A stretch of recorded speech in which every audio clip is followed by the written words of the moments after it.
Alright, welcome back for part 13. We're going to keep doing percents and word problems. They maybe seem like they're getting harder, but they're really not. It's the same concepts just over and over and over again, just making the problems look more complicating is all.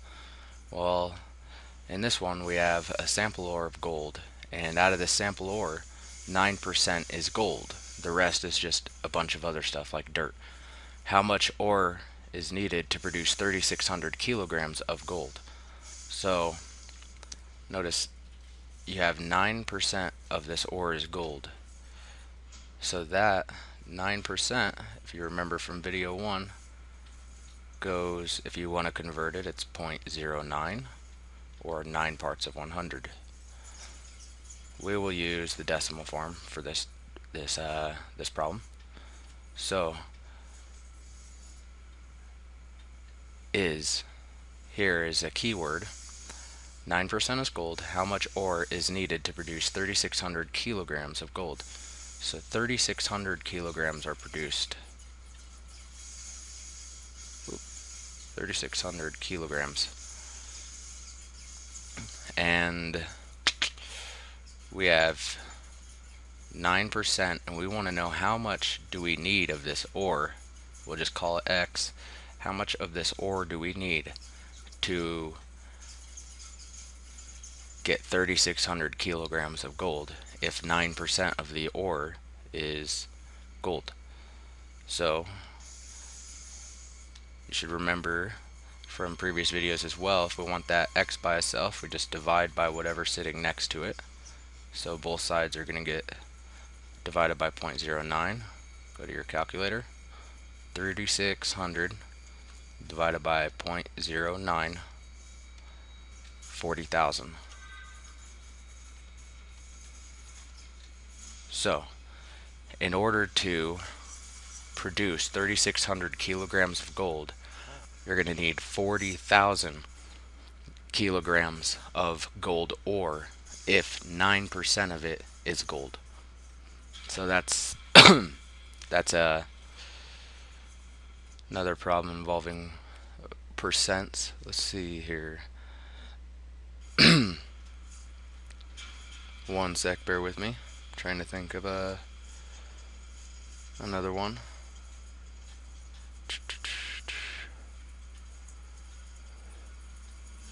Okay. Let's go ahead and do a couple conversions while we're at it here, just to get some further practice with converting to percents. So for these ones, we're gonna convert 0.057 to percents. So first thing you do, it's already in decimal form. Decimal form. All you have to do is multiply by 100. Shifts the decimal place. 5.7%. Now if we're gonna do something like 0.036, it's already in decimal form. Multiply by 100. Decimal place shifts. 3.6%. Let's try one to see if we can trick you.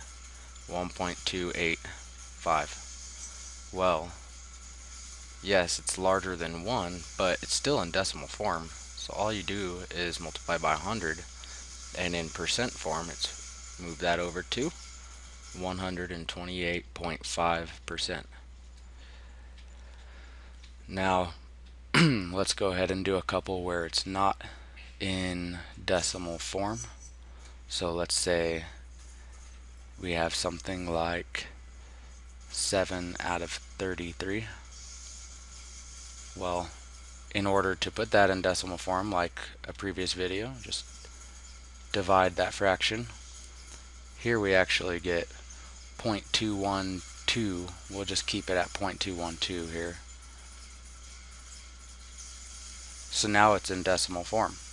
Multiply by 100, moves the decimal place by 2, you get 21.2%.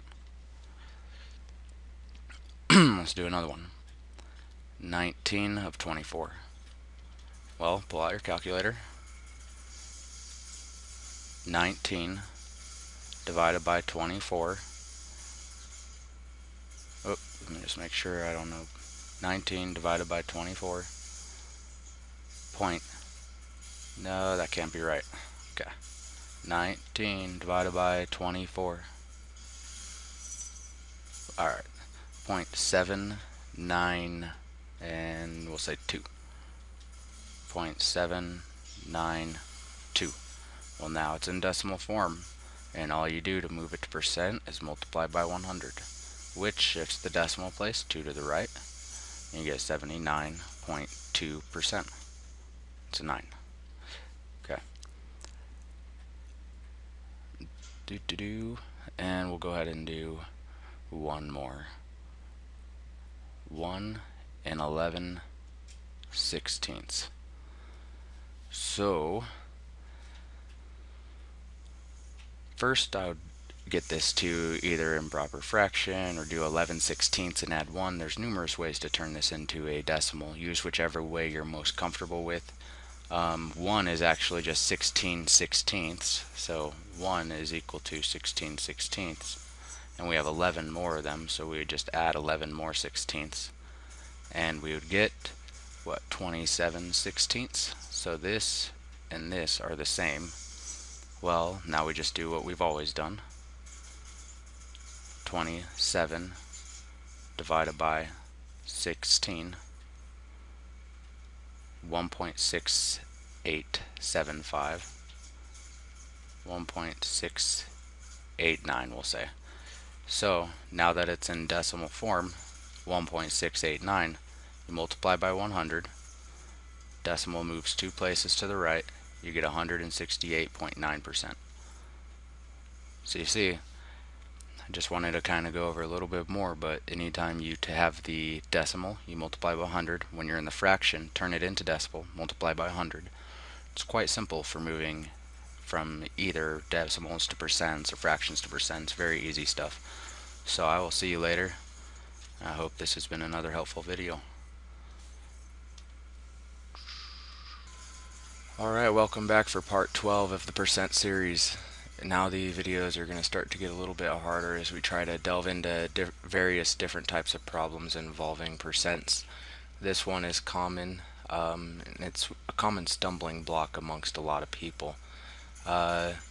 Basically, they give you some object with some mass, or doesn't really matter what it contains as long as you're finding the proportions, but in this case it's mass, and the total mass of the object is 3.74 kilograms, and they want you to find the mass of the copper, zinc, and nickel, which copper takes up 60%, zinc takes up 25%, and nickel takes up 15%.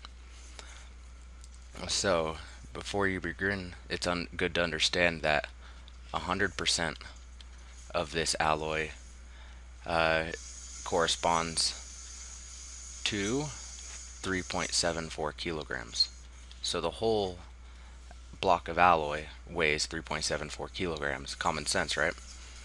So if that's the case, that's 100 parts of 100. So 1% of that same block is going to be 3.74 divided by 100, or 0.0374 kilograms.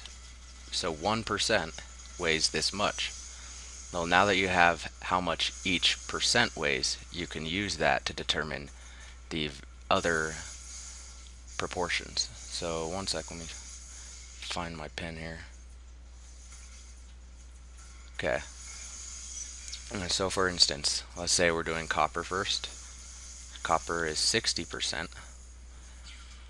Well, that all you have to do, if 1% is this, then 60% is this times 60, right? So it's going to be 60 times 0.0374 kilograms, and we will use the calculator. So it's 60 times 0.0374 Oop, too many sevens. 60 times 0.0374. 2.244. So that'll be 2.244 kilograms. Alright. So that's how much mass the copper consists of in this silver block of alloy. Now if we go to the zinc comprises 25%. So it's going to be the same thing. If one part is this much, then 25 of those parts will be 25%. So you just multiply by 25 parts. And for this one, we'll just still use this, just so you could see exactly where it's all coming from. So 25 times 0.0374, 0.935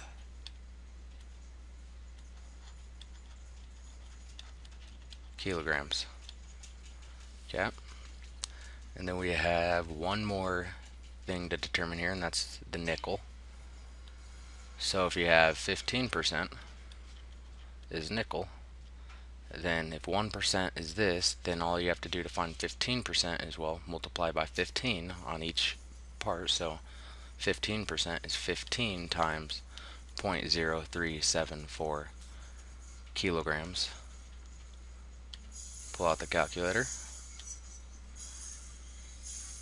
And let's see, 15 times 0.0374, 0.561. 0.561 kilograms. So the copper weighs 2.244 kilograms. Zinc has a mass, not weighs, mass, has a mass of 0.935 kilograms. And nickel has a mass of 0.561 kilograms. First we determined how much mass each percentage is, and then using that we just multiplied this number here by whatever percent we need. Makes sense, right? Now, in order to kind of verify whether your answer is correct, your parts should equal your whole. So what I mean by that is, take your parts, 2.244 plus 0.935 plus 0.561, and add them together, and you notice we get 3.74 here. So that's kind of a way of checking to make sure that you did everything correctly, because if it doesn't equal 3.74, well, then there's a mistake somewhere. So hope this kind of helped with percent problems involving, elements and mass and stuff, things that might seem a little more confusing. But take the easy road.